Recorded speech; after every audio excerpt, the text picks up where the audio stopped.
Are you playing on one of CAS 64's maps that has additional crop types and you're trying to maximize your residual nitrogen after harvest when you're using precision farming? Well, stick around. We're going to go over that data.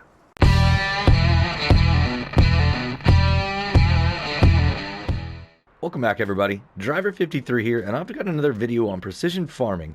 And what we're going to be looking at today is the additional crop types the CAS 64 has here on Almost a Farm and on Rustic Acres. Now, I know Almost a Farm doesn't have all the extra crop types, but he's got a couple. And I wanted to go ahead and just jump in here and show you a bunch of slides that I've put together over all the different nitrogen. So what your target nitrogen level is, how much reduction you're going to get at harvest, and how much the residual is after harvest. That way you can set up your crop rotations a little bit easier, save a little bit of money on some of your fertilizer costs for sure.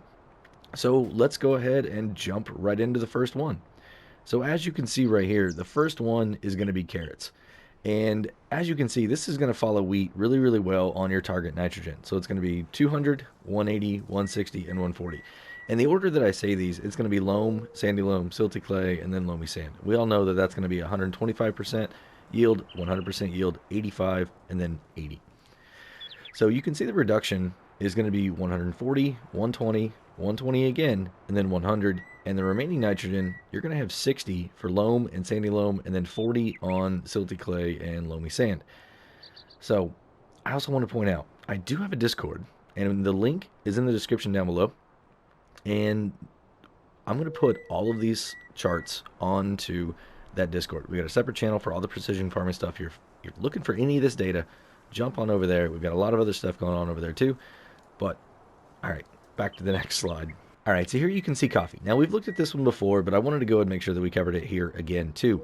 And your target nitrogen is going to be the same. It's going to be 200, 180, 160, 140, and then it's going to be 140, 120, 120, 100 on the reduction, and the remaining nitrogen the same, 60, 60, and then 40, 40. So it's going to follow right along with your other crop that we just had.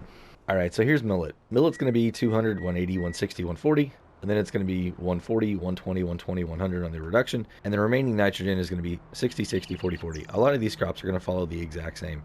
But I just wanted to show you all of these here. Next is going to be mustard. Now this one changes up just a little bit. Your target nitrogen is going to be 180, 160, 140, and then 120. So it steps down 20 points of nitrogen right here. Your nitrogen reduction is going to be 120, 100, 100, and then 80. But your remaining nitrogen is still going to be 60, 60, and 40, 40. So you're going to end up with the exact same amount as the other crops that we've already looked at. But you just don't have to get up as high in the very beginning. So it's an interesting crop. I like it. All right, the next one here. This is going to be onion. And you can see here that it's going right back up to like wheat and the other crops that we've already had. 200, 180, 160, 140 for your target nitrogen. Your nitrogen reduction is going to be 140, 120, 120, 100. And then your remaining nitrogen is going to be 60, 60, 40, 40. So pretty standard here on this crop. Rice is going to follow along exactly the same. 200, 180, 160, 140, and then 140, 120, 120, 100 on the reduction. Remaining nitrogen, 60, 60, 40, 40.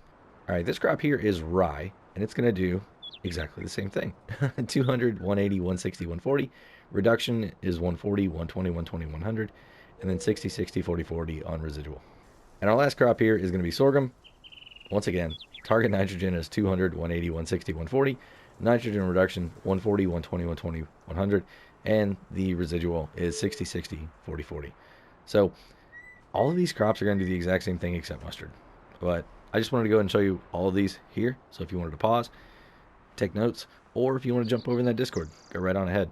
The way the information is going to be set up over there, we're going to look at all the crops all together. And we've got a lot of other stuff. I'm looking at profitability. We did that video earlier. It's really, really interesting. And I've got another one coming out on total profitability. I'm going to go and start using that term a little bit more often in some of my videos. Total profitability is going to be how long it takes to harvest a crop, or to grow a crop. Not the actual harvest, but the growing of the crop. And then we're going to look at how much you can make per acre and look at it that way. So pretty interesting stuff we got coming out. Hopefully you guys are into that. If you are, definitely run over to the Discord and look at all that stuff. So that's going to be it for today, everybody. If you enjoyed the video, go and give me a like if you would.